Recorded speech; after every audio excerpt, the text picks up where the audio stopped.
Hello বন্ধুরা, তো চলো আজকে তোমাদের দেখাই আমাদের বোলপুর শহরের হাট।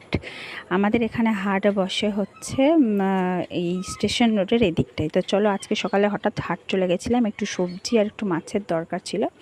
তো প্রথমেই মাছ বাজার দিয়ে ঢুকেছি। দেখো তোমাদের মাছ দেখাচ্ছি, কত রকমের মাছ দেখতে পাচ্ছি আমরা এখানে। তো আগে মাছ বাজার ঘুরেছি, একটু মাছ নিয়েছি, তারপরে গেছি সবজি বাজার।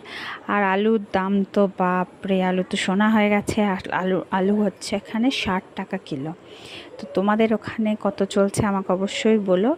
আর দেখো এখানে প্রচুর রকম শাক সবজি সবই দেখতে পাচ্ছি। আর দেখছি আলু কোথায় একটু কম পাওয়া যাবে, তো 60 আর 55 নিচে কোথাও কিচ্ছু নেই। তো পুরো হাট বাজারটাই ঘুরেছি, অনেক কিছু ঘুরে ঘুরে বাজার করেছি। দেখছিলাম সবজির প্রচুর দাম প্রচুর দাম। তো বৃষ্টির জন্য বা এটার জন্যই হয়তো দামটা এতটা বেড়ে গেছে। সবজির এত দাম আমাদের এখানে ছিল না।